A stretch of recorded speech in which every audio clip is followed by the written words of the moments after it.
And good evening, everyone. Welcome to the beautiful yet chilly was it Wednesday? Wednesday afternoon, evening, wherever you guys are in the eastern or western seaboard of North America and abroad. Oh boy, what a wonderfully lazy, relaxing, busy, and productive, not productive day, depending on what you are doing in your lives. For me, I'm working from home. This is nothing new. But wow, fantastic release state of videos to watch and argue about and critique. And we're getting people coming in. They're just waking up from their slumber and putting down their game controllers and whatever else they're doing. So hello and welcome. And so far we have Glib. Thanks for coming on, Glib. How's it going, man? Very good. How are you doing? Oh, it's just constantly relaxed here in Northern America. We're just sipping the 5% beer, and Oh, nice. it's the Canadian lager, which are mostly imports anyway. But we I all heard I heard an interesting story from a YouTuber called That Chapter about how there was like a family murder or something from a owner. Have you ever had that beer? Do you know that story? there was one in, I don't know about a beer. I do know about one in Montreal, I believe. It was called not Magnotta, but that's the guy, the name, who killed all these people. There is Yeah, actually a vintner in Canada called Magnotta, though. So that's weird. yeah, Okay. I'm and having an Ace apple cider right now. That's my hard. ooh, I know Yeah. that brand. I haven't had it in a long, long time. I It's pretty think good. I like them on Facebook actually. I like my ciders. Yeah, cool, man. Right on. I just have water, but I was doing Tyskie. It's a Polish beer, good old light lager, nice import, nice and cheap. But I buy all the cheap beers anyway. Makes me happy. Save I some money. wonder if I wonder if you guys get some imports that we don't get because I haven't really run into a lot of Polish beer except when I was in Brooklyn at the in the Polish Ukrainian area. Oh, really? Yeah, that was kind of interesting. But I really enjoy Polish alcohol, You know vodka, what? of course. All the imports from the eastern part of Europe are rather inexpensive and they taste great. They're not killer great, but they're just like anyone can drink them and they're easy to drink. And the thing is with the LCBO, which is our Liquor Control Board of Ontario, it is the hardest place in the world to import. So if you want to make something and you want to sell to Canada, Really it is the hardest. So we have a monopoly on liquor, but to get in takes years apparently. So interesting. Yeah, I only know about my family from the Eastern Bloc. They were beer makers.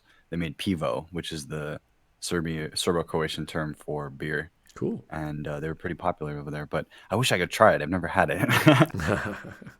I did learn a few years ago that Serbians make amazing schnitzel. They have a whole series of schnitzels, which Oh yeah, I can't even pronounce it. They have like a hamburger type dish. I wish I could. Uh, Mel is gonna be so upset with me, but it's delicious. It's like it's. I almost would say it's better than a hamburger. It's like fish and chips, but for their culture, and which is they more land they based. would wrap like goat cheese around schnitzel or wrap the schnitzel around goat cheese. It was amazing. Like this is the best schnitzel I've had, and I've had lots of German schnitzels and souvlakis and various other kinds of meats. But Yeah, it's the you're talking about the Cara George schnitzel. Really good with the goat cheese. Yeah, I know what you're talking about. They amazing, amazing. Fortunately for LA, in a weird way, and I don't know how I feel about this safety wise. I know we're going off topic, but it's I love this stuff. But there's open flame like a skewer barbecue in Serbia that's delicious, and that's one of the best things you got to try when you go to one of those festivals. They have food festivals, and it's just crazy. Yeah, that is definitely one thing that Toronto is known for, and sadly, it's all been canceled. So Well, after all this junk and the Trudeau and all that stuff, I'll come up and to Canada and we'll have a we'll just buy a Porsche or something because everyone's going to splurge when all this. We're just going to go shopping. We're just going, food, cars, things. I'm going to sit in the back with you and we're gonna have a beer. Okay, let's get started because it's 20 minutes or 21 minutes and it's a lot of stuff. I think Mr. Rivera just got back. Hi. Is your mic working? Oh yeah, it's working just fine. Happy April Time. April Fools, everyone. Happy April Fools. Happy March 32nd. Yeah, there's not too many happy things to talk about these days, but there's always the good things like friends and family and good dining experiences, things you might have stocked up on that you got to watch because it has an expiry date. You're like, oh, I gotta have that chicken I bought 20 days ago in the freezer. So always good to keep track of your inventory, eat well, drink well, take it easy. And And I've heard we have an interesting video today with someone, a new guy called Muber, a new stunning and brave person. I watched watched some of the video earlier. Completely Muber has me convinced. Like, it changed my mind completely. Really? Because I've never heard of this guy before. I can't wait to dig into this. it's probably the same old arguments, but I haven't watched too much of it. So, But he's a genius, absolute genius. You have to see. You have to see. His argument's supposed to be really strong to get you on his side. yeah. Oh yeah, they're the best arguments. The best. The best, objectively. All right, let's keep going. Star Wars: The Rise of Skywalker. Of course, he's got to have that music. Good, and occasionally, on a character level, is external validation. Whoa, what he just wants happened? to hear that his decisions are important. We just jump. What? His video was so good. We just jumped in like 5 minutes in. We didn't even notice. You didn't even notice 5 minutes had passed. It doesn't matter where you are in the video. You can just take any quote, and it's just 100% true. Just, even if it's in the middle of a sentence. Did we just go through a time warp where we just listened completely and just were spellbound, and then we realized that 5 minutes have passed, and If only that happened with Taxon's video, but we weren't that fortunate. let's just rewind it.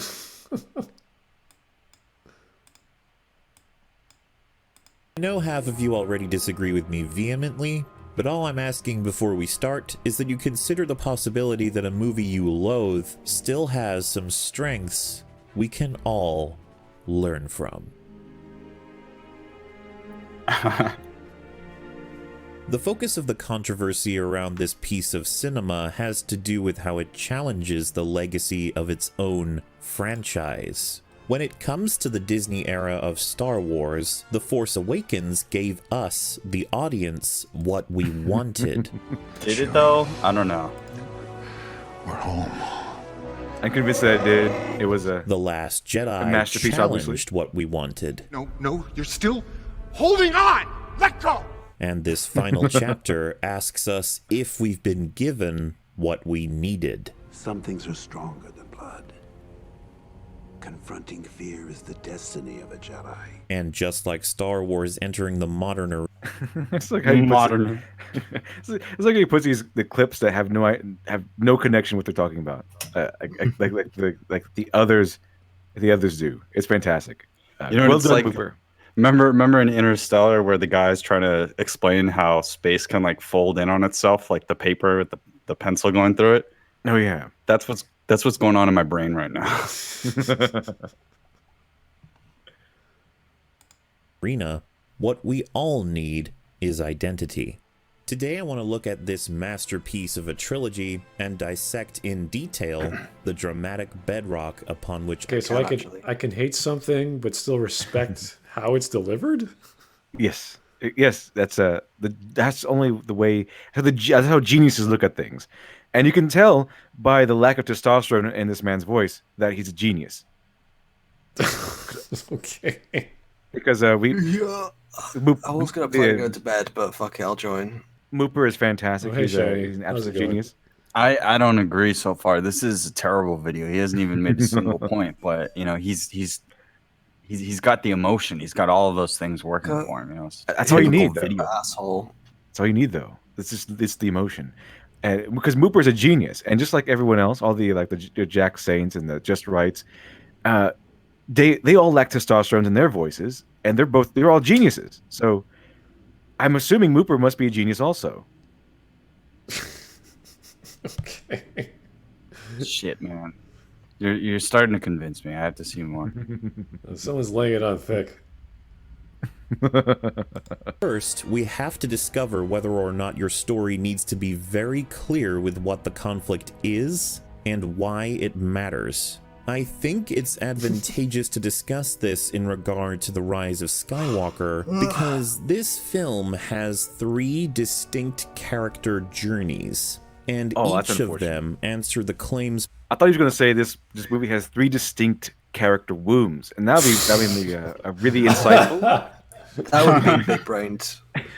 I can't believe Muber missed this. This is one critique I have of Muber's otherwise perfect video. He missed the wombs. How do you miss the wombs? This is sad that this video makes more sense than like a Quentin video or something. I'm disturbed. I'm still not sure how I feel about the lack of sexual references in scenes of the Rise of Skywalker. Yeah, what about all the Raylos? You're forgetting the expert themes. Those really well-crafted expert themes. Yeah, in the long run, who really cares about writing and characterization when we have the themes? The themes are there, and they're spot on, and they're always great. And you can never, ever forget the finger sex, of course. Well, he hasn't even gotten into the themes, but he's just enumerating how complex this story is since it has 3 different character narratives. I mean, that's more than 1 by 3. As you will know, any good movie has to have someone from outside the movie is required to tell people how complex the movie is. Because if the movie tells you on its own, that's just bad writing. But if someone has to come out and explain to you how complex the movie is, then obviously it's so intellectual, so high brain that someone had to come out and tell you. You need those professional critics to tell us what's good and bad. Exactly. Well, this is the end of the saga, and since it's tying up all of the story threads so cohesively, it's very difficult for regular subhuman IQ audience members that are not like us critics who can actually understand themes. They need us to filter the information. I think that was their mistake. You need a high IQ to understand Star Wars: The Last Jedi. It's almost as good as that Pickle Rick episode. You're right. Yeah, almost as good. That was the complete anathema of unintelligence. No, do you remember the Pickle Ray scene in The Rise of Skywalker? Ray became Pickle. Pickle Ray. Big brain. Pickle Ray. That was the Snyder cut, right? Yeah, the Snyder cut. Yeah, I managed to see the Snyder cut of The Last Jedi. It was fantastic. And as it was intended. I think that was the mistake of The Last Jedi. They kind of shopped it towards big brain intellectuals, these huge intellectual people, and they didn't pander to us, a dumb big dumb fanboy. Well, you're right. I mean, it's a space wizards movie for children, and as a man-child, I agree that I don't want something to challenge me too much. I need, breadcrumbs to lead me to the chicken nuggets. I agree. So I want the exact same thing over and over again. If it's a little bit different, then I just hate it. You know what I mean? It's just how we are. Well, it's progressive, so it has to be good. You know? Yeah. I mean, it's obviously it's good because it's progressive and has all these representation in it. And we just can't get it because we're big dumb fanboys. Well, I just am starting to learn the intricacies of this movie in this video. Before this, I didn't know. Oh yeah, it teaches you things. That's why it makes you feel smart. That's why it's such a good movie. That's why The Last Jedi is such an excellent movie. That's true, and it also inspires you to be a better person by saving the things that you care about while letting everything else explode around you. It's not important. Exactly. What's important is love. That's where the genius comes in. Just let everything else die and protect the ones that you love by letting everything else die. Obviously, because if everything else dies, then what you love gets greater you should let value. the space horses go and leave the slaves in captivity. Yes, well, that's a genius. The genius.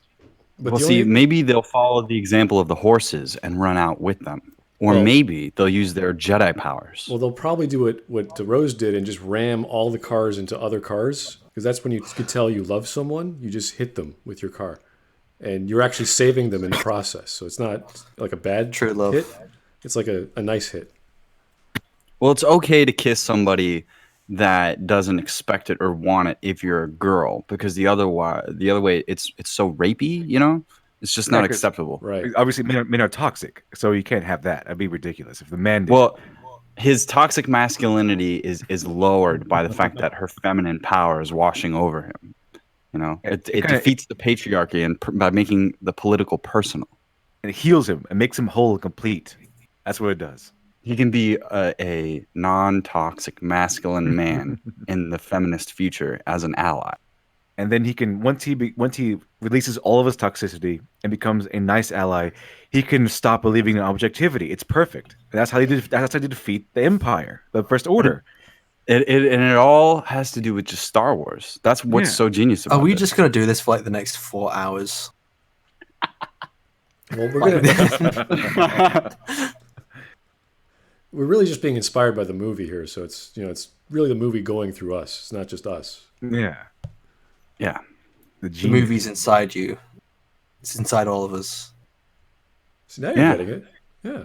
Yeah, there you go. Posed by the foundation of storytelling while being surrounded by satellite characters, supporting that thematic nuance. So let's begin with part 1, wants versus needs. I remember the first question of identity is what a character wants versus what they need, and how do these wants and needs conflict It needs with the each slaughtering other ground in the theme character. just playing over and over again. Needs are pretty well established ideas in storytelling. Both of these books lean heavily on these ideas, though King calls wants the mind, while true. I can't do the kayfabe, but not at this part. This is so on point. Both of these books explain my point. Am I going to explain the books? Nope. No. I was going to put these books on screen because if you haven't read them, then you're just not you're not qualified to view my video. And the dialectic between the two is this one says this, but this one says this. You know, LiteratureDevil, I'm incredibly disappointed of you. You should have done like a Wit and Folly parody like this. I didn't think about it. I should have thought about it. I should have. You obviously didn't do your big brain time. I was thinking about doing a April Fool's video as Mauler, where it's just like, hello, ladies and gentlemen. My name is Mauler. This movie was very good. I give it a 10 out of 10. Thank you. And then that's it. Just like make the shortest. The shortest review ever created. No, just like spend 20 hours making a video. 20-hour long video. Yeah, just 20 hours of black and then like 20 seconds of content. With a few advertisements for Skillshare. Raid Shadow Legends. Oh man, everybody has been wanting to make that meme. It's great. I'm glad that I can't wait until that game is over and then somebody has like an interview on the internet later and is like, yeah, we just put money in everybody's pocket. It worked beautifully. I do it again. You put enough money in people's pockets, it works, and it just works. All right.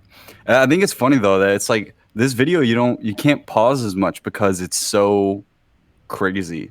It's so on point. It still has the Mauler logic to it. It's not illogical enough. He can't stop being logical even when he's trying to be a parody. What he should have done is he should have just straight up copied and pasted like a Jack Saint or Patrick Williams video, and it would just be different.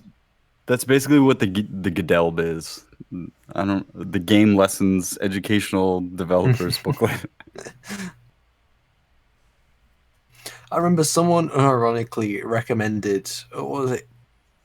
What's called Games Toolkit or something along the lines. You know, the really shitty videos that don't even go over like anything to do with how you make game design. They just kind of go on a bunch of jargon about how little they understand it. Someone actually recommended that, and I remember it was covered in EFAP at one point. Absolutely. And Goodell was trying to take the piss out of that. And a lot of things. He calls the needs the soul, but it's the same thing. Basically, a character is an expletive representation of conflicting wants and needs. You just can't be too obvious with them, or you'll end up with a bad screenplay. So, what's the difference between the mind and the soul in storytelling? Don't be too obvious. The difference between the mind and the soul. Do not be too obvious with these themes, okay? Or else you have a bad screenplay. You know. obviously, The Last Jedi and The Rise of Skywalker were not too obvious, and therefore that's why they're great. But if you hypothetically had they been too obvious, like say I don't know with Canto Bight or something, had that actually been a sequence where they just I don't know cut from the main plot of the movie, spent a few minutes or so telling you how capitalism is bad, that would have been a terrible thing to do. But they didn't do that. It was so subtle you could barely even recognize it. Yeah, I like how a lot of these are like throwing shade. The statement is specifically the inverse of the reality, so that your brain just goes, "Oh shit!" If you guys remember anything about, or in university studying philosophy or Cartesian dualism, there is no distinction between the mind and the soul. It's the same thing. So that concept is romanticized, but it doesn't. The soul is just it's a concept that no one talks about. So it's essentially the same thing. So when I heard that, I was like, okay, Mahler obviously knows a little bit about philosophy and just sort of jokes about it, which is great. I mean, you have to have philosophy in here. We talked about Star Wars. Apparently. Cartesian dualism, yay. Yeah, you have to bring that in here so you can properly. You also have to speak about kendo, apparently. I wonder if you get to that, but you have. It's a unspoken rule. You have to bring in some sort of philosophy if you're going to talk about your Space Wizards movie. Okay, just to prove to us why your Space Wizards movie for kids is good and a genius, and made for intellectuals only. Okay, got to bring in that philosophy. It's funny that he's taken the needs versus desires thing, which is so popular in writing classes, and then like extrapolating all this other shit. I've read Truby's book. I haven't touched Stephen King's, but he talks about needs and want, but mostly just needs because that's a big thing for him. Wants are just part of the plot, so they don't really. They're not against each other. They're not supposed to be, so they're supposed to coincide. That's when the climax comes. So I like that. I think that brought it up. Plot. Sorry, I didn't mean to interrupt you. Plot goal, desire or need, like because need and desire to me could be interchangeable, but like the idea that there's something that's external to the plot or that's sort of tangential to the plot that's motivating the character or a backstory element, I think is important. Oh yeah. But I love that he's created. He's just going off. Yeah. He's just, what does theme have to do with it? One thing I really like about Muber is that unlike some other, hack critics like I don't know Mahler or something, he actually produces his videos in a reasonable timeline. Like it's not long. It's shorter than the subject matter he's covering, which is the only acceptable way to produce a video on something. It must be shorter. As we all know, is the soul of wit. Yeah, the brevity is the soul of wit. So are we also going to cover Mahler's other video, the Goodell one? That's too much for me. I can't even think when I'm watching that. It melts my brain.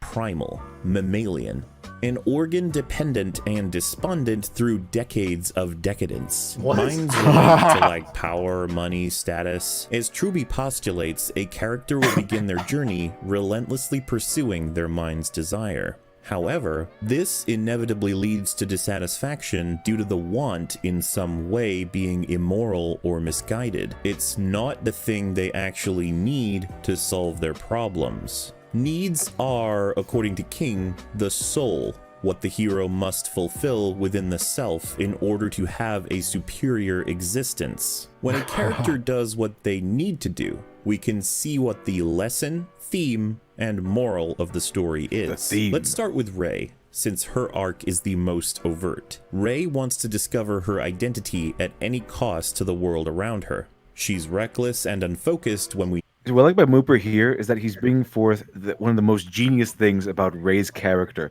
and that like he said before, how the themes should not be too overt, and it shouldn't be too overwhelming. It should be subtle, or else you have a bad screenplay.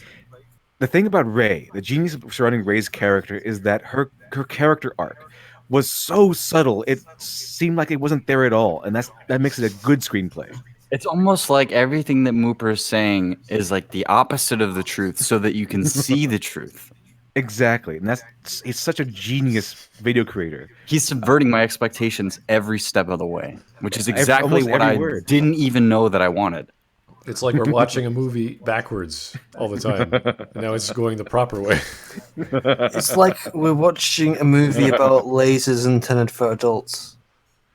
Almost. Unbelievable. Almost. Bravo, Muber. Bravo. Movies about freaking laser beams.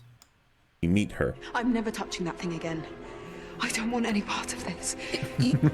This is dramatized by The Last Jedi when she is brought to her second act low point of the trilogy by the posthumous villain Kylo Ren. You're nothing. At this point, Rey has nothing. She is left to discover that her nightmare has come true. Her want to be a part of some great family to define her identity for her is lost. Starting to think it isn't possible to hear the voices of the Jedi who came before. She likely entered a Great Depression in the years we didn't see her, and upon meeting her once again, she is comforted, despite clear bemusement by the very idea of being truly alone. You're the best fighter we have. We need you. Out there, not here. Junior. Rey has less internal confliction than other characters, but all that's required for growth is a few moments where she second guesses her instincts before acting. You're mine. It's the Death Star. It's a bad place. The only family you have here is me. It's subtle and unspoken, but the sense that she is conflicted about doing something that she knows Leia would disapprove of is palpable. Now, Finn is much more complex. He's got a lot of plot-oriented goals. Complex. Things like getting Rey to dissuade her destiny and connect with her family that she's found along the way, or appealing to Ben Solo directly. But what he actually wants on a character level is external validation. He wants to hear that his decisions are important, What I really like about Mooper's video style is that he continues to make assertion after assertion after assertion and does not explain any of these things, just hoping that the clips that he's showing kind of explains things for him. And that is the best part of this video I so like far. the sentence of him wanting something, but only on a character level, because that really focuses his desires about himself and not, wanting something in general, I guess. Well, it's so great because he allows me to think for myself by telling me what opinion I should have. Exactly. That's what videos should do. They should allow you the freedom as an artist to think for yourself by allowing you not to think for yourself. I just telling you exactly what to think. Here's a super chat for Angel of Thy Sword. Thank you. I hear a familiar voice in here. Evil laughter. Well, we're all here. We're all talking as usual. So, Hello, Angel of Thy Sword. Welcome. all right, let's keep going. For so is he. His actions are directly reticent to the institution he is a part of. On screen, the villainous characters are constantly espousing that he must behave in framing that has been crafted by the very institution he was trying to run from. Traitor! That's how we're gonna win. Not fighting what we hate. Saving what we love. These were Greatest blatant line. representations of roadblocks we all face in real life. They prevent our true nature from fighting our own cause, but for the purposes of this analysis, this is his want. Because wants are things you have trouble resisting. Where's Ray? I'm just here to get Ray. But this fleet is doomed, and if my friend comes back to it, she's doomed too. Spy. Who? People believe in Leia. What he needs is to become emotionally independent, to carve out his own institution, his own identity. But Poe seems to be the character whose arc is least appreciated. And I think it's because we sort of expected him to start the movie as the person he only transforms into at the end of the movie. That sounds a little confusing, but consider this. Poe Yeah, he has an arc. It's not that he's inconsistent. He has a beautiful arc that is hard to define until the end when they knew at the end.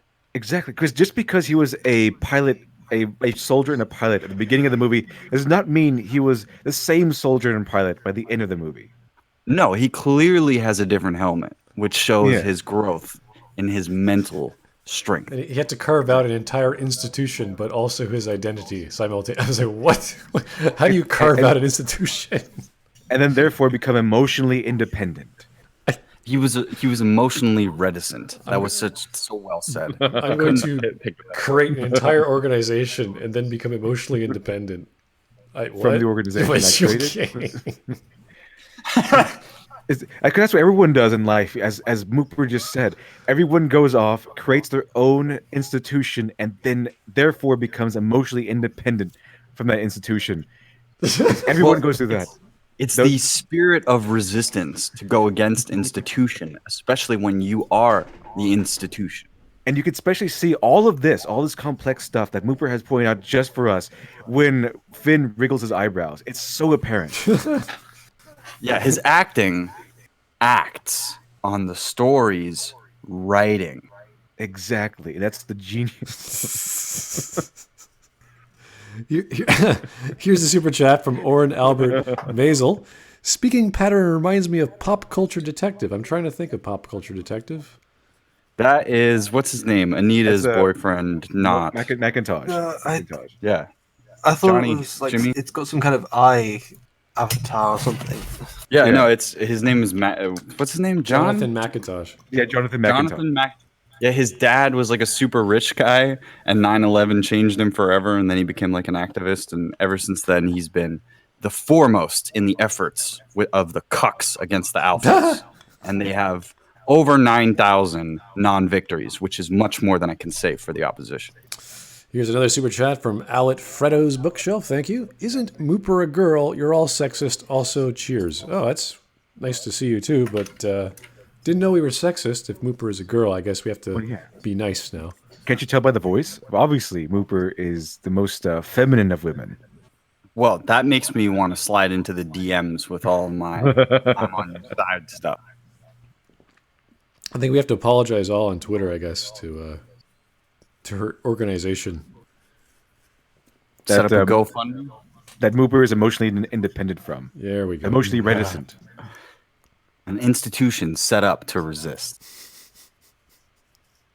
Poe and Han feel like completely different characters personality-wise, but in each of their first films, they have similar arcs. Neither of them care about the politics of the galaxy at all, and just want to look after themselves as they perform what they see as heroic acts. Only later do they do something selfless. Han saves the galaxy by saving Luke, and Poe saves the galaxy by saving Finn. At the beginning of The Empire Strikes Back, Han is now not just a good friend, but a loyal soldier in the fight against the Empire. So I think we sort of expected that Poe would be one too. But Rian Johnson's insight into the character is in acknowledging that Poe hasn't yet made that step, and that he could tell a whole story about Poe's identity through radicalization into the ideological battle of the Resistance. What? At the end of The Force Awakens, Poe acted to save a friend. So at the beginning of this movie, that is now his want, to save a friend. Falcon's a lot My goodness. BB-8's not on fire. What's left of him isn't on fire. Tell me what happened. You tell me first. His need is to become concerned not just with the safety of his friends, but of the galaxy as a whole. This is all just going in one ear and out the other. Rebel. And this is why the hatred of Rose needs to stop. Her action... What? The hatred of Rose? Where did this...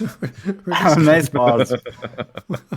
Okay, I gotta catch up on some super chats here, people. Mark in 3D, thank you, sir. Is this supposed to be a video essay? It is. It is a performance, sir. This is amazing. This is history in the making, as far as I'm obviously it's really good if you listen to it. It highlights all the hidden genius that we all have missed this whole time of the Star Wars sequels. I'm really glad we found it. This Muber is in fact a genius. Unironically, I'm already a huge fan of The Last Jedi. Unironically, this is some very deep and complex satire, because if we just like remember what he's saying, and it's all arguments against Star Wars, but he's presenting them as if Star Wars is good. And that's the exact kind of satire that we need. It's brilliant. Here's Tyler Preston, thank you. Muber should have been complaining about capitalism. You know what? I think there might be an opportunity later on. I wouldn't hold it against him if he doesn't, but... I'd be so disappointed if Muber does not rail against the evils of capitalism. Yeah. Nobody other than Disney, understands what it's like to fight against the power of a tyrannical corporation. Yeah. They are foremost in saving children and promoting political welfare throughout the world for no profit of their own. Oh, absolutely. All hail Disney, the most giving of companies. I glued the Mickey Mouse thing to my head just so that I could always know what it's like to live in the Magic Kingdom. Here's the super chat from WD Frost. Best of luck, lads. This is top themes. I don't know. These are beyond themes. I think this is something more than themes. This is like spiritual renaissance. This is art. This is amazing. Da Vinci would be jealous if he saw this video. This is the culmination of years of destroying the old guard of art and building a new understanding. This is unprecedented. Effectively subverting our expectations. You know, guys, I think I was wrong to criticize the sequel trilogy. I think we're all just wrong. I think we I'm were under being immense really guilt. big meanies. Yeah, really big meanies, and I think we're just ruining everyone's fun. That's what we were doing this whole time. We're just going out. Picard is the best Star Trek series. Debunking their happiness. You know, I think we're ruining everyone's happiness. You know, the original trilogy. I think it boils really down to this. sucked.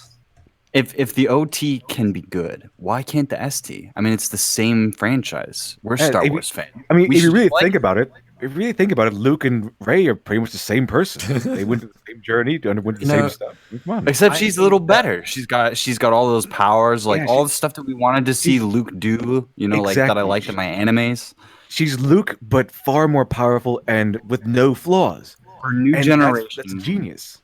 Breaking new ground. Really should have done. They should have done in the original trilogy. They should have had a kiss between Luke and Anakin. Like really, really big snog. Because I mean, if you think about it, really we're living tonguey in there. Well, I'll tell you what happened. They were so focused on having white males in Star Wars that they forgot to have an interracial kiss. They could have done all of this stuff, but they were just so stuck in the past. You know, that's why we have to kill the past and the people that lived in it. I have a question. I have a very important question. If Anakin Skywalker's skin is seared, does that technically make him black? I think it makes him a little bit red. It sure doesn't help. Well, he's part of the disabled group, so really he's above all that. He's far beyond skin tone. So, I mean, we have to keep in mind it's 2019 now. It's 2020. Okay, it's current year. It's 2021 almost. Not yet. Yeah, almost halfway there. And we're living in a post-flaw world. So, Rey's the perfect person to lead us into a new generation of Star Wars. No flaws, just all power. It's fantastic. Absolutely fantastic. You know, you just made me realize a profound thought that nobody ever had before that I just came up with me. I realized that flaws don't really exist. It's just what the patriarchy is imposing upon young women to make them more subservient. They don't actually have flaws. We haven't unlocked the power of femininity yet. It's always been oppressed for 1,000 million generations. Yeah, if you think about it, flaws are just a social construct. They really are, because it's only a flaw if you perceive it as such. But if you perceive it as a virtue, then you're evil and a Nazi otherwise. You could perceive murder as a virtue. Well, it depends on what you consider by murder. As we all know, no one should have a random chance of being a Nazi. You know, murder is arbitrary. It's subjective, and we all know that certain subjectivities are better than others. And if you decided that dying was bad, if your personal opinion is that murder is not wrong, then who's to say you're incorrect? I mean, it's all everything subjective. There's no such a really thing as objectivity. Morals are arbitrary, guys. Morals are arbitrary. It's all arbitrary. Weights are arbitrary. Time. Yeah, there's no way to ever know because we can't think. We only think that we think because it's subjective. Apparently, I'm echoing, so I'm just going to move my mic a little bit closer. This video is just highlighting all the things that we missed. It's fantastic. Let's keep going. Time wasn't invented till we made a clock. That's true. That's very true. Because, you know, even in the science books that I have not read yet, but I reference all the time, they say that time is what a clock is. That was a good one.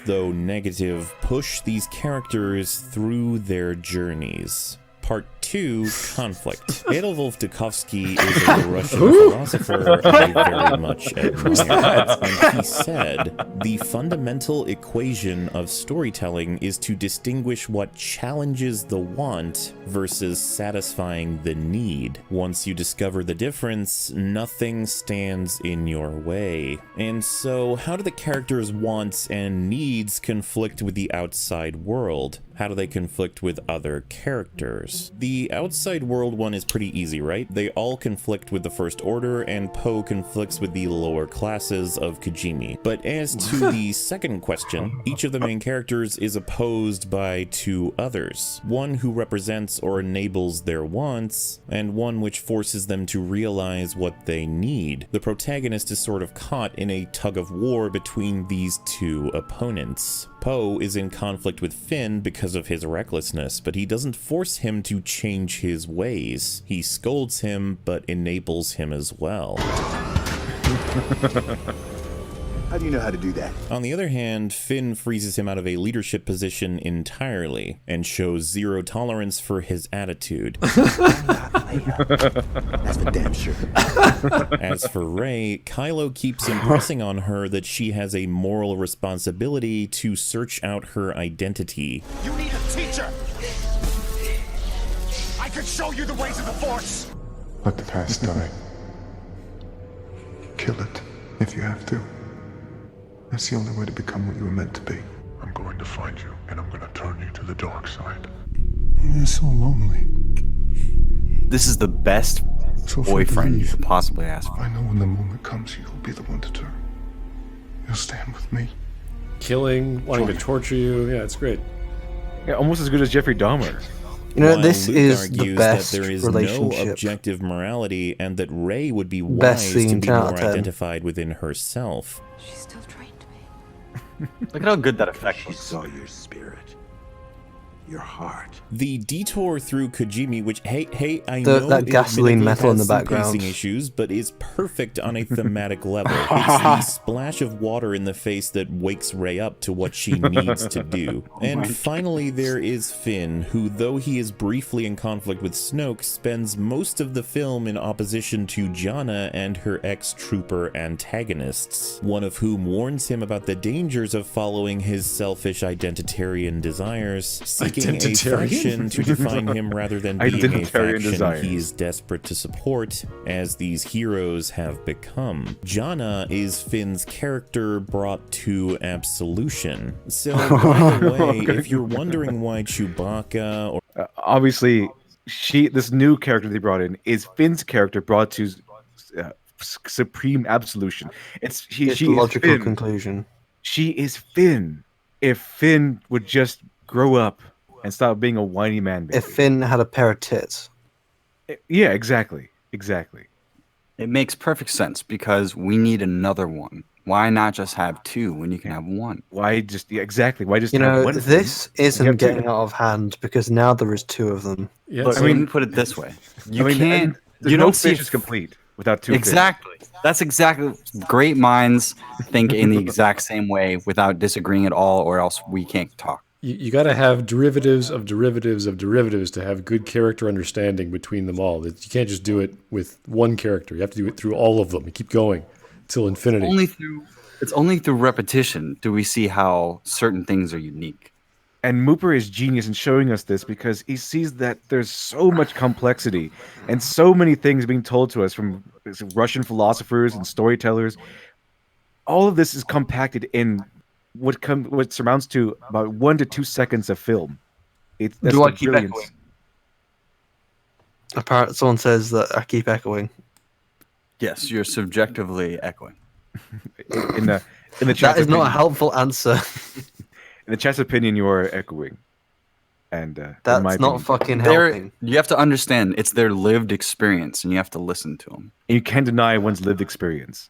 Never. Because reality is is what we perceive. And see, reality isn't made up of logic. It's made up of stories. You can only understand a story by being a human. No, that reality perceives is it. arbitrary. Otherwise, I don't know it's about- just words It's on not a a story. page. A story is an artificial construct made for children. And life can be that if we decide to live our dreams. What if you dream about being a goldfish? You just have How to do you believe know hard it's a goldfish? What if it's in your opinion the goldfish is not a goldfish? You know, why call a box a box? I don't know. Why do you put a box into a box by calling it a box? It's a social construct that developed over time. So Then social constructs are bad. yes, we can rename the box because that offends some women. Okay. No, it offends boxes. You see, boxes don't like to be put in boxes. That's just annoying and redundant. Unlike the Last Jedi, obviously. I think we need to get back to Muber because he was making a point about characters that go through arcs. Or Nimnub or Zori Bliss or whoever wasn't in this movie more, this is why. These 10 characters encompass the entirety of the moral arc of the story. Everyone else is a prop, a plot pusher, or a meme. Part 3. Change. Our final questions are essentially... I really like how he gave us this very complex and very accurate, very accurate graph, and allowed us to think for ourselves by not explaining it one little bit. That's the genius of Muber.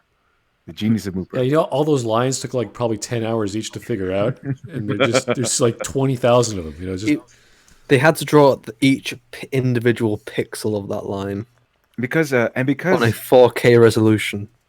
And because it allows us to think for ourselves, we can actually see all the work that's gone into it. Exactly. It's even down to the colors. Yeah, so the genius of Muber. Look at the great use of color in the desert. I mean, you have sand. It gets everywhere. More sand. It really is because the explosion is the coarse. It's thematic because you have all of that rough sand that's coarse and irritating, and that's what.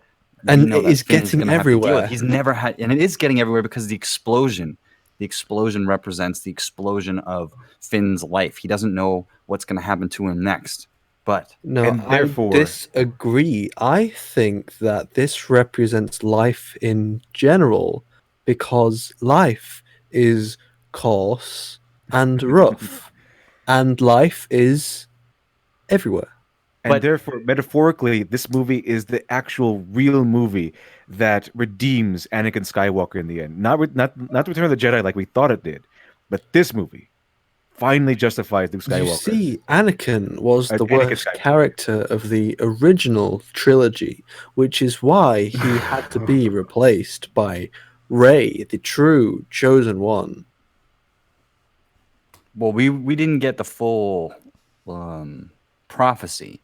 You know, it could be Rey, not Anakin. Anakin, the Jedi failed, found Rey like didn't. a tablet with the original tablet with prophecy, and the thing is that it said she will bring balance to the Force instead of he. Right, it was misinterpreted because it was like some ancient language. Or no, something. you see some like the lore. You see some white male didn't like the fact that a woman was going to bring balance to the Force, so that they just kind of scribbled on it. And that was the first Sith Lord, wasn't it? Shit Lord. And that is and that is why this sand exploding in the desert scene is the sexiest scene in Star Wars. Well, let me tell you, it is sexy, but what I see is the white armor of the White Knight. That's how we know he's the good guy. This and is the white of the a smoke phallic is mushroom matches. cloud.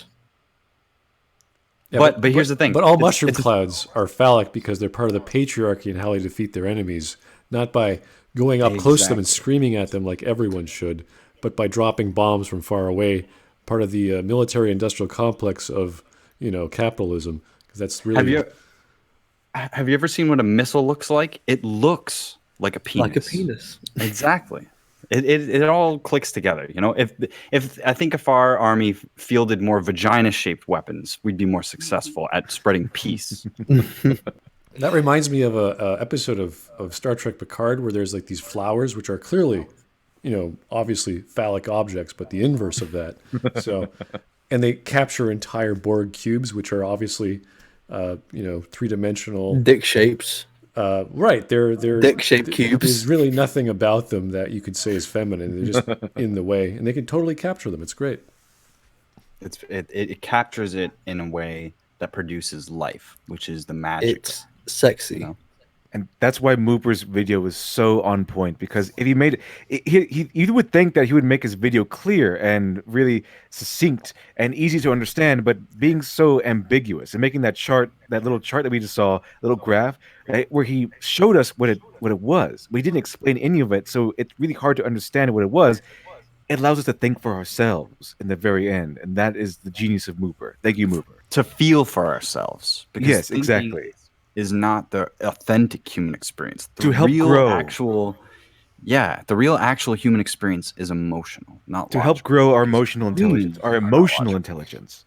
There is no such thing as logic, only emotion. Especially when expressed in bombs or explosions. It's like the opposite of Vulcans. Like Vulcans just kind of believe in logic. Well, that's their failure. That's why Picard is a better show. It shows how all of the previous Star Trek. You see, that's why there are no Vulcans. There are no Vulcans in Picard because they're just too logical, and that's patriarchal. Yeah, exactly. You hit the nail on the head. How does this character change, and what impact does that change have on everyone else? Well, they all do what they need to do. Finn confronts his need for identity in the trilogy by being dominated through institution. He chooses to abandon one only to listen to awful influences in his life, adopting another, setting him up to realize his failure, and through the completion of his arc, he accepts that the institution he needed was in himself the whole time. Oh, of course. That's how we're gonna win. Not fighting what we hate. Saving what we love. Go without us. We're taking this entire ship down. What? As Rose's sophistry is debunked, Finn realizes You it see, was there Finn all along. is a hypocrite because he kills what he hates rather than saving what he loves in Rise of Skywalker. Institutionally. Right. It's completely inconsistent in that it's consistent with what is intended. It's consistently inconsistent. Exactly. Because institutions are just a thought experiment by the patriarchy, so therefore, really, he is his own institution. There's really no need for him to be part of a physical external group because it's already in his head. He's already achieved what he's looking for. And therefore, that's correct, he's both part of an institution and emotionally independent. The only way to be from mental slavery is to enslave yourself. Then you're both master and slave. And slave. You work and you are the worker. And in that, you take control of the means of production and you produce the means. You produce the means without the production. Anyway. You seize the means and then discard the production, and that makes you truly free. Thank you, Finn. It's the means that produce production. Therefore, in the end, it's the production is the means that we had the whole way along. And that makes you emotionally free. You see, the production was the friends we made along the way. Not the journey. I'm sure he's going to get into that. To become a better man, to discover his identity. Rey has been searching for a concrete identity, only to now be free of the chains of unimportance, nothingness, and villainy. Her need was to craft her own identity and become the woman she always was, a Skywalker. Poe has 3 conflicting identities sourced directly from how others see him. Throughout the trilogy, he is the heroic rogue, the reckless glory seeker, and the drug-dealing degenerate. His need is not to choose one of these identities, but to own the truth. He is all 3. The rogue, glory-seeking, reckless, drug-dealing, degenerate hero. And those are the best kind of heroes. I can't consider someone a hero unless they're a drug dealing degenerate. He has multiple backstories, so they had to keep reestablishing it. That way, his backstory had extra foundation. Exactly. The more backstories one has, You the see, better the character he had is. 4 parents and 2 childhoods. It's kind of like how the same thing with the more metaphorical wombs a movie has. It's the same way that the more backstories a character has, the better the character. The more metaphorical wombs a movie has, the better the movie. Same principle.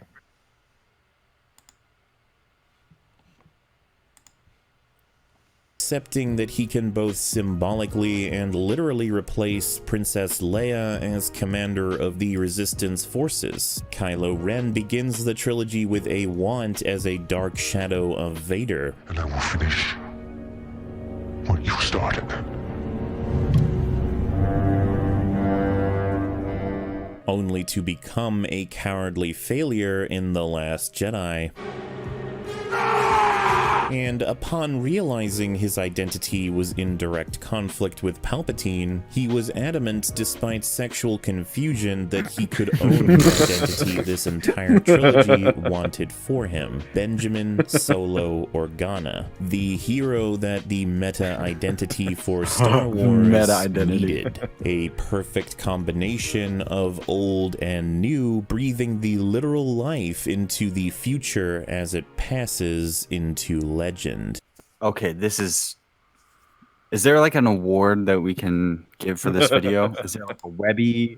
Because this is just It's called a Smuddy.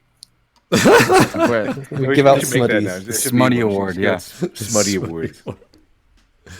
I give them out to everyone. Everyone gets a Smuddy. Okay, here's a super chat from Tyler Preston.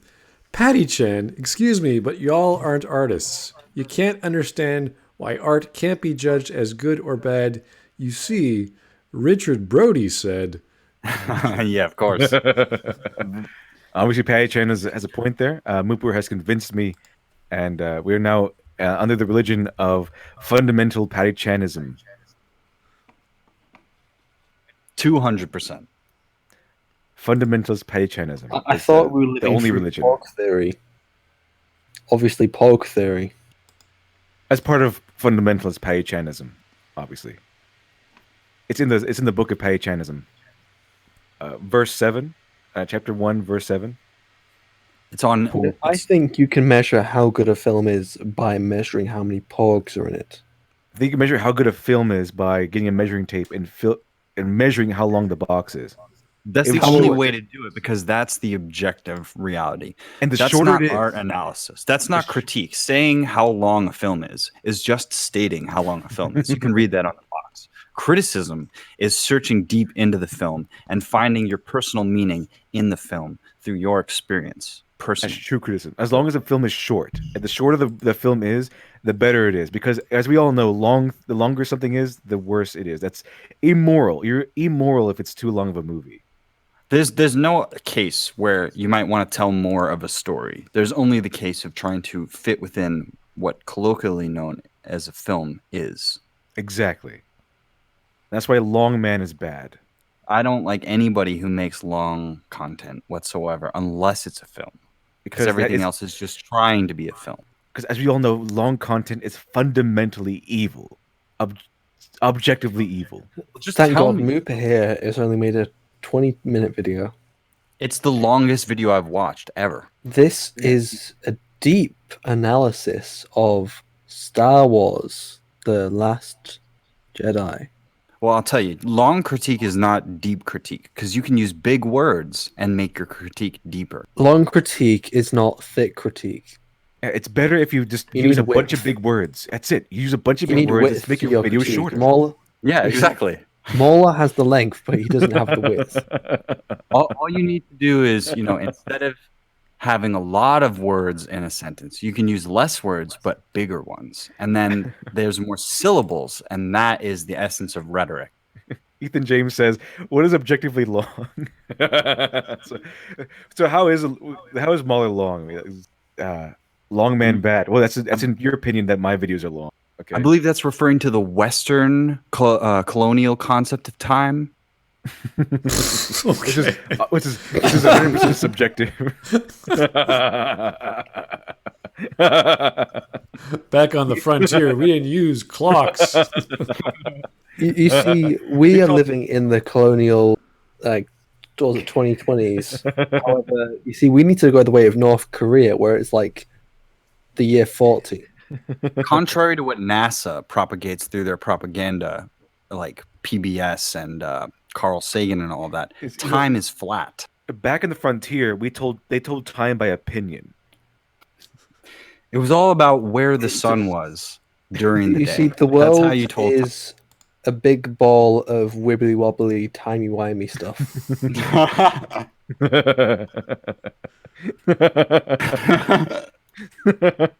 It's more like a rug, but you know. Time is like a rug. Chuck Wendig is one of the foremost minds in science fiction. No. That's too far. Oh boy. You see, Chuck Wendig, his writing is so terrible, it is genius. Because it's for kids, remember? It's not supposed to be eloquent. It's not supposed to be written well. It's not supposed to have... You see, he didn't want to have a long book, so he didn't describe anything in his stories. Well, the best way to relate to children is to write in their style. So you have to have full of spelling and grammatical errors. That way they can relate to it. And you must have the grade school language level as well. So if you go beyond grade school, I mean, you're not going to sound like a child. So after all, kids want just a novel to be a long picture book. Isn't that's what a comic book is? A comic is just a long kid's picture book. Well, comic books are usually the derogatory term. We like to refer to them as graphic novels. I like to call them Jurassic novels.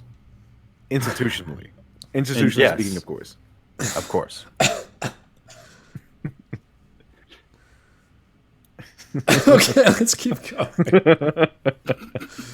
You see, Literature Angel here seems to have gotten everything wrong. Cinematic Angel. Photography Angel. Illiterate Angel. Yes, I think we should continue with the video. It was incredible. And as I said, this theme applies to the sub-villains. Hux grapples with his former want being a white supremacist youth, and he comes to realize that racism is not a viable pathway, forcing him to become a hero by releasing the protagonist person of color. His need for identity overcame his need to hurt black people. If you have a problem with this, then I don't care. Having Nazis unsubscribe from my channel. If you're a Nazi, unsubscribe. We need to rewind this a little bit. I'm just going to have that again. Okay, hold on. Shout out to ER. Hold on. Okay, let's try this again. Breathing the literal life into the future as it passes into legend. It was in villains. Hux grapples with his former want being a white supremacist youth, and he comes to realize that racism is not a viable pathway, forcing him to become a hero by releasing the protagonist person of color. His need for identity overcame his need to hurt black people. And if you have a problem with this, then I don't care. Having Nazis unsubscribe from my channel is one of the best feelings on this platform. Ooh, Quentin. I couldn't help but agree. Obviously, I mean, who could even defend a Nazi? I mean, I'm really glad that Nazis, YouTube libertarians. gave me that notification when someone unsubscribes and it says Nazi has unsubscribed. That's a great feeling. That's an awesome feeling. Yeah, that's the new beta, The right? scar on Snoke's face represents the chasm in our lives. When we look at the empty wall of space and we look into the white polka dots of stars and we see the tiger that is laying in the darkness of our souls. And if you have a problem with that description and you unsubscribe, it doesn't bother us in the least because we're not bothered by Nazis unsubscribing from the channel. Well, I just love how Snoke is visually designed after Donald Trump, the worst president of all time. Illegitimate. Snoke's hair is reminiscent of Trump's metaphorical hair. Because he has that stupid souffle hair. They designed the character to remove the hair that is his power, like Samson. It's biblical in its references. That's the how emperor. deep it is. The emperor has no clothes. Oh, see, it's. But in this case, the emperor has no hair. Yes, and his clothes are clearly gold, and Trump is gold. So Trump wears a gold dressing gown, and Snoke wears a gold dressing gown. Is that a coincidence? I've never actually seen Trump in a gold dressing gown, but I'm pretty sure it exists. It is appropriate, diverse representation in political media that is apolitical. You see, Trump and Snoke have the same amount of syllables. Listen, I just have. So here's the thing: I fucking hate Trump. He embarrasses me every day. Here's the thing: I fucking hate Snoke. He embarrasses me every day. He's alien supremacist. And if anyone has a problem with that, you can go ahead and unsubscribe. Unsubscribe. It won't bother us in the least because we have no problem with Nazis unsubscribing from the channel. Okay. You see, Snoke's head represents a C-section. It's true. All right, let's continue with this profound political dialogue. Yes, serious. Nazis unsubscribe from my channel. Technically, it's not April Fool's Day for me anymore. Platform. Fuck Trump. An important note is that Finn grows through his conflict with Finn, and his actions provide an opportunity for Finn to enter into his inner identity crisis. Kylo's descent into villainy pushes Rey. His inter-identity crisis, because that's a word that people use in academic usage. You probably haven't heard of it. Yeah, no, we've never heard that. No, you probably haven't heard of it. It's only for big brain people to use, like me. You need to use these big brain words to describe a movie about space wizards intended for children. That's exactly what you need. 100%. And if you have a problem with that, go ahead and unsubscribe. Because we have no problem with Nazis unsubscribing from the channel, okay?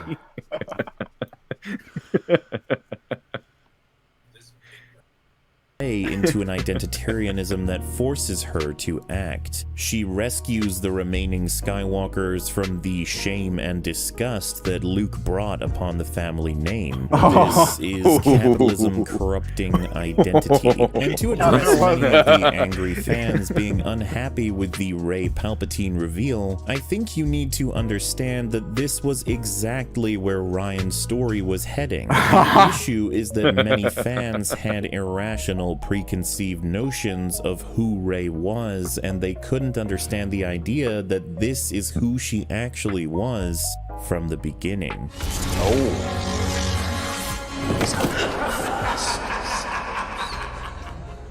Rey never belonged to anyone, and to act that way is childish. That's what this story is trying to tell you. Subverting expectations is something that J.J. Abrams has always been a master at. I know what I have to do, but I don't know if I have the strength to do it.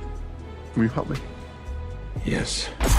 He uses it to tell us that the world is uncertain. See, I was perfect because I was not expecting him to do that. I was not expecting him to go in and say, "Could you help me with doing something? I don't know if I want to do this or not." And he goes, "Okay." And then he stabs him. Who could have seen that coming? Who could have ever predicted that the Sith guy who's been going around killing everybody would kill his father? Who could have seen that coming? Bravo, J.J. Abrams. I'm sorry I ever doubted you. You see, because it subverts our expectations, it is good. It subverts, therefore it's good. Succinct. The holy conch. If we didn't have our expectations subverted, it would be boring. Because logical consistency means you can logically work out the ending of a film. Oh, shit. That's so true. So you have to just not let the audience know what's going on. Just don't tell them, and then they'll be surprised. If you do anything, then it needs to be unexpected. Because if the movie in your head is not if it's not different than the movie you're watching on screen, you're just watching movies wrong. Right, yeah. If you can expect with your fan theory the movie, then the movie's bad. Well, that just It means has you to have be something different. bad taste, and we don't want to be your friends. So Yeah, exactly. I would never want to be your friend. Of the pains and pleasures we experience. Similarly, Kylo had grown in The Last Jedi only to flounder in the final scenes. His veneer was cracking, so naturally he reforged the helmet to represent his attempt at getting back to what he knew, supporting Rian Johnson's ideas directly. When Kylo is forced to be defined by his immature nature or to become a hero that Rey always saw and loved within him, he once again destroys the mask. It's masterful and it's foreshadowed thoroughly. Rey's lightsaber being broken represented the schism between light and dark, between her lineage and her nature. The repairs made to the lightsaber represent the wonderful scene at the end of The Last Jedi in which Leia tells her that even though the blade is in two pieces, it's all they need in order to begin anew. We have everything we need. The rise of Skywalker subverts everything we understand about power and the acidic nature of shadows in identity. Each character isn't isolated, each plot line affects the others, especially when the characters fail. And in answering all of the questions for each character in the foundation of storytelling, the rise of Skywalker tells complete narratives. The foundation and not of just for storytelling. these three characters, but for Luke, Hux, Pride, Nien Nunb, Goron Bisk, and Kylo Ren. That's more dynamic characters, as in more characters who undergo a change more meaningful and significant than... You know, they fly now. They fly now? That's a signifier of change, of how the stakes have been raised, because they can do something they couldn't do before. But even if they could, the characters didn't know about it, showing that they were unprepared. That is so dynamic. It puts Luke Skywalker's dynamic change to shame. That was the best line in Star Trek. You know, it was Captain's log, start date 2555. Today they fly now. Today. End log. They fly now. Absolutely. Shatner would deliver that line very well. Oh, yes. They fly now, apparently. How dare they speak to me like this? You know, I think Shatner would actually just do any line better. Just have the entire film with Shatner, and he is playing every single character. So, who talks first? You or me? Oh, god damn it. Now someone needs to make that. Just like Photoshop. Let's get a Indiegogo of get Shatner to speak the entire script of episode 7. If we paid him, he'd do it. Oh yeah. We need to pay him. Yeah, if you pay him, he'll do anything. He'll do anything. He'll do anything for money. Man's a fucking legend. He did Star Trek Generations, so yeah. He did American Psycho 2. He'll do anything. But that's because they gave him a horse to ride on. He'd do anything with a horse, so it's kind of he loves horses. So I know what I have to do, but I don't know if I have the strength to do it. Acting. and in any other Star Wars media. But nothing I said so far is an argument for the film being great, even though I personally think it is. Those are arguments for the rise of Skywalker being competent, for it having a rock-solid dramatic foundation. It's an argument... Oh, you know, Mauler missed like a great point they could have done. I think they could have just had Muber, Muber. like the text, like so the Star Wars, when he should have edited it so that the text keeps going apart even though it stopped. So like the Star Wars just keep going off the screen. For its strength in quality, its greatness. And you have to acknowledge that even if the movie made you angry, despite being fictional and being intended for children. The Rise of Skywalker should be applauded for resisting the temptation to indulge its audience with fan service, callbacks, and references, for telling a real story that questions the themes and ideas of the previous films instead of just pandering to us. It took Rian Johnson's masterpiece and moved every last idea of his forward, just like he did with JJ in the first place. Okay. Luke needed to be punished for his mistakes. Rose needed recognition as a destructive influence. Kylo needed to fall in love. Holdo's maneuver was cowardice. Rey needed identity. Finn needed to sacrifice himself once again. And Poe needed to be reckless once again. But most of all, what an excellent point, Muber. I like how you listed all of these things, made all these assertions of what the characters need and what they wanted, and kind of told us what they wanted and needed, instead of explaining why they needed it or giving us examples. Because why should a movie show us this when a good movie, a proper movie, a movie with a good script and not a bad one? Why would a good movie ever explain these things? Well, now that we're told that Poe is really supposed to be a drug pusher, I mean, it makes more sense now, right? The degenerate drug dealing hero. Now that is a hero. I have a question. Needs don't why need is to there be explained. Because why is there an arc reactor are... on the bridge of the Falcon? Is that an arc reactor? What is that? It looks like Iron Man's like heart reactor. It's a compressor. It's a symbol. Everything that Rey talks about or touches is a compressor. Have you noticed that? This lever, it's a compressor. Oh, maybe she's into droids. That button there, it's another compressor. That's why she doesn't have a love interest. She's into Chewie droids. Is a compressor. Are you saying that Rey is autistic? Because she very well might be. She displays many signs of it. Lack of empathy. Strange fixation on inanimate objects. Pattern recognition. Just doing things by herself. This is a very progressive movie. All of the puzzle pieces are coming together. Being very annoying. Being a super genius when she didn't know about it. Shane Black wrote this movie, didn't he? Oh, I'm confusing that with another movie.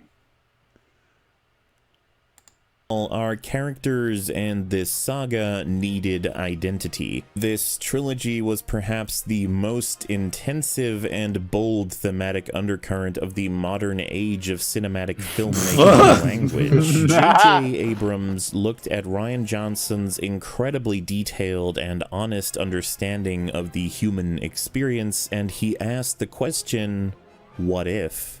Only to answer that question in not just the most meaningful Star Wars film, but the most incredible in terms of action, pacing, legitimate theming, lighting, real cinematography, specialized effects, screenplay nuance, and acting. Screenplay nuance. The Rise of Skywalker may not be the film you... I mean, okay, chat. Remember... Always, if you're going to make a movie or a screenplay, always have legitimate theming and screenplay nuance. Those are essential tools for writing a screenplay. Yeah, in the modern cinematic storytelling language. And the undercurrent and the institution. Yeah, helps you become emotionally free. The normal theming doesn't work anymore. It's just so 1,000 years ago. It's not good. Yeah, the normal theming is just old hat. You know, that's so last year. Wanted, but it is the movie this franchise and its audience needed. And that is how to achieve and exploration What? in identity. Thank you for learning how to write stories with me, and if you disagree, remember that everyone has the right to an opinion, but to spread videos online that hate and are spiteful toward the people who work really hard on these projects, Shouldn't well, I he think be dead that's there, sad, like just and being you're covered in taking joy shrapnel? out of the world. I'll see you next episode, folks. I Raid think, Shadow Legends. Raid Shadow Legends. Raid Shadow This Legends. video On the was other hand, sponsored Finn by freezes him out of a Raid Shadow leadership Legends. position. The fuck? Position. Raid Shadow Legends. This That was stream is sponsored by Raid Shadow Legends, the ultimate MMO RPG of this century. Now we know how to write good stories. Thank you very much, Muber. Appreciate that. I have leveled up and evolved as a critic. I think we were all just being big meanies. And Yeah, we were ruining people's happiness. Yeah, we were That's what attacking doing. all the key grips, all the lighting guys. We were attacking everyone on the production. Just we were horrible. We people. went on to the production set and we just started blasting. I am I'm very So sorry we on behalf of started all blasting. that feel bad. Everybody that got their feelings hurt because of the toxic fans. Yeah, now this stream toxic is fans. now a safe space for people who want to share their love of themes and institutionalized experiences inside your head, because Or apparently inter-identitarian movements and exploration. We need some thematic representation here. here's a super chat from the Lone Marauder. Thank you. Femrider, ooh, some Mass Effect, was autistic. Oh, really? Now Ray is, and both sci-fi IPs, they were a part of our jokes now. Oh. Yeah, the autism from what was that one? Andromeda comes from all of the stupid facial animations and the way that she would react when people were talking to her. She just had this like blank smiling expression on her face. Okay. It looked really. So then everybody started putting that "please be patient, I have autism" hat on her, and it became really the only thing that it was known for at the time, besides being bad. I gotcha. See, I never actually played the game. I just watched the crap out of it because it was so bad. And it's so garbage. People who played it were like, yeah, the interactions with people or random NPCs just were horrible. So there was a scene in the unpatched day one version of the game where a character pulled out her gun and pointed it at another character, and the gun was PB. backwards. That was PB. And the way they fixed that, I don't know if you guys knew, they for some reason they got the gun to be the right angle, but the gun was cut in half in the patch. Because you know what happened is that all the Mass Effects previously were on the Unreal Engine, and then EA put out a missive saying you have to put this on the Frostbite engine. The thing is that when it came to the Frostbite engine, it did create a lot of difficulties. However, the game wasn't initially designed on the Unreal Engine, and we're talking about a new team here, so the Montreal team. I heard that it was changed. I don't know when No, in production, but it wasn't changed. The thing is, they had difficulties with importing, so the software they're using was a complete mess. So some of them are using 3ds Max, some of them are using Maya, some were even fucking using Blender, which is beyond me. That's the problem, though. Frostbite is terrible. No, Frostbite is good when you have people who... It's more of a scalpel because it can do very specific types of games because it was designed for those specific types of games. So, for example, Battlefront 2 is an amazing looking game. However, when it came to Andromeda, it looked fucking garbage because it wasn't designed by the people who actually made and knew the engine. Right. The Montreal team... The programming as well was a mess. Yeah, the Montreal team were known for doing multiplayer for Mass Effect 3, and that was all in Unreal. So when you say, hey guys, learn this new technology, all these artists and designers... But again, you've got to remember that the Frostbite engine was designed to be a first-person shooter, so they had to work with this engine from the ground up. It was, by the end of it, it was pretty much a brand new engine because of the amount of shit they just stuck onto it. There have been other Frostbite third-person titles, and when I said Frostbite is bad, it's because I know about how the scripting works and how the back-end tools work. Yeah. I haven't been able to put my hand on the tools, but all of the inner functions are not like. Let me just explain. The Frostbite engine, the idea was they wanted one unified engine that they could use on all of their games, and that was based on the Battlefield engine for some reason. And that effort has resulted in a lot of poor quality products like Need for Speed games, because they never really developed a very good vehicle system for Battlefield or for the Frostbite engine. Everything was really rudimentary. So they're building on kind of a flimsy foundation, whereas Unreal has all of these generations of changes and review with their engine so that they can fulfill a lot Unreal of and Unity are also they're designed for everything, so which is very different to how Frostbite was initially designed. Because again, it was designed for one purpose and not designed for being able to do anything really. Yeah, I still wouldn't blame the engine itself. Yeah, it is difficult to learn anything new and to retool, create new plugins for Maya and 3ds Max, whatever your rendering programs are. But I can't blame the engine, okay? And because they pretty much said we're going to have 5-6 years to do this, they had to do. I think that there was a lot which was messing things up, and part of it the best way I think it was described as the perfect storm, as it just completely fucked with everything. So the engine wasn't working for them, the team structure wasn't working for them, the art design wasn't working for them. Like basically nothing was going in their favor. I think to prove my point, I would say that if you could name a really great Frostbite engine game outside of the Battlefield games, I think you'd have a hard time doing that. Yes. And that, to me, is evidence that the engine is suitable for its purpose, which is 64 players on one map at a time on a large map. But it's not good in for a first-person shooter. It could, yeah, mostly, yeah. Because look at how well, what's that stupid BioWare game that came? Anthem. Anthem didn't do well at all. There's too many restrictions on that engine right now, and I think that engines should be purpose-built if they're not going to be supported by a giant team that are going to be able to produce varying levels of the engine. Because like with Unreal, there's live action replacement that they use it for, and it's also a video game engine, but those aren't the same. Like the executables aren't going to be built the same way. They're going to have different priorities. So it's much better to go with what you know.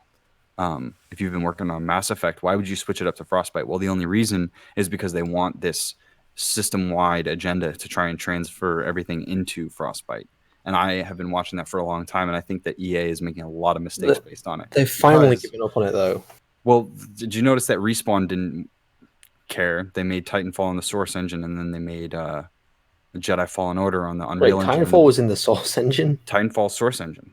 So it's like they have a Source engine division, and they have an Unreal engine division. And it's, if you want to retrain all of your employees to work with new inner studio software, that means all the pipeline software to spread all the assets around and the cloud that they have there, or whatever it is, and then that has to tap into the host software so that you can transfer it all around. It's really complicated IT stuff, and so it creates a huge problem with production. That's why it's like, if you can tap into a pre-existing set of skills and software, then you should stay there. Right, and that's up. just one of the problems. The other problems were technical, like procedurally generated maps. That was done for years. I was doing a little bit of research into Andromeda's production, and what it seems to me is that they were very much stuck on this one design document. So when you go back to Mass Effect 1, the initial design document for the game was not anything close to the original game. In fact, it was... No. The idea is it was based on exploration and all this other stuff. It was crazy. And because of the limitations of the time, they ended up changing the idea of what they wanted their game to be, and it's evolved and it changed until we ended up with the final product. However, when it came to Andromeda, they didn't change whatsoever. They stuck with the idea for like 5 years until they were told, hey, look, you need to actually make a fucking game. Yeah, the usual concept behind a game design is you shoot for the stars, but you plan for the moon. And with Casey Hudson, they had actually good people to work with in Mass Effect 1 to produce the thing. So when it came to after Mass Effect 3, a lot of people have already left, or they're leaving during the production of Andromeda. And then you have multiple studios, like 3 studios simultaneously working on it. You're not sure who's in charge of what. No one knows the technology. Some of the core components aren't working. You have another party working on just the car gameplay. You have all these moving parts, and no one knows exactly what's going on. The story is not solid. The engine isn't solid. The tools aren't solid. You're switching your rendering tools, your rendering programs. There's so many things that were bad for production. So, but that's a whole other conversation, guys. Mhm. We could have fun talking about In that. 5 minutes, the Mass Effect Andromeda stream. Join. Yeah. So, guys, thanks for joining. That was fun. A little ridiculous, but that was the point. Hope you had a good time. Thanks, guys, for joining in. It was also very enlightening. Very enlightening. It was a joy. Everyone remember to be narratively correct in your writing. Yeah. Remember to watch things correctly. Okay. Yeah. Don't Little watch Timmy. movies wrong. Remember that Star Wars is a movie about space wizards intended for children. And if you're going to make a Space Wizards movie intended for children, always make it complex enough that you need Russian philosophy and several other branches of philosophy in order to explain some of it. Also, if your themes are too specific and if they're easily understood, then you're gonna have a bad screenplay. Yeah. Are we going to stop yet? Yeah. No good movie. No good Thank movie you, Muber. ever made. Yeah, no thanks. good movie Don't let that ever had that stuff in there. It's always been so subtle that you can hardly notice it at all. Like Ray's character arc. don't let so subtle it's not there. don't let Mahler and his sycophant fans, the Toxic Brood, stop you, Mooper. You're the best content. You know, Yeah. Ray's you win a story is dynamic and I don't know what else to fucking say about it. And I don't know what the shit. other guy. What did AT-AT chat say about the combat? Like it was fluid and controlled, yet raw and powerful, or something along those lines, or devastating. For The Last Jedi or for the Rise of Skywalker?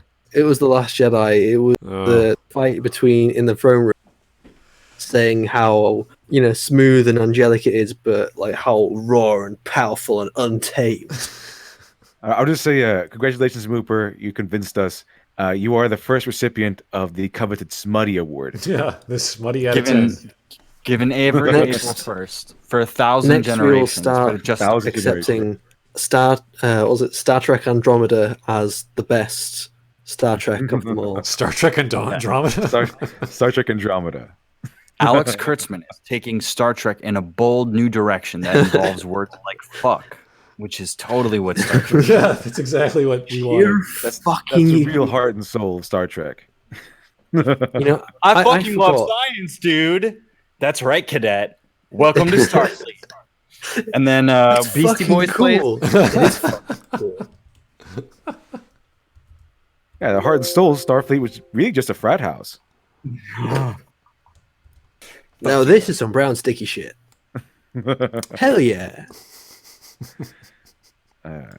Thank you for having us on Smud. That was amazing. Okay, guys, That was thanks fun. A lot of for fun. tuning in. If you want any new videos to be covered by us, join the Discord and leave a comment in the suggestion channel. Mass Effect Picard, join now. Mass Effect Picard, what? What are you talking about? Mass Effect Picard Andromeda. Mass Effect Shepard. Shepard comes back and he's like 78. And you can fly Just now. kind of like wandering around. Oh dear. Have a great night, and we'll see you soon.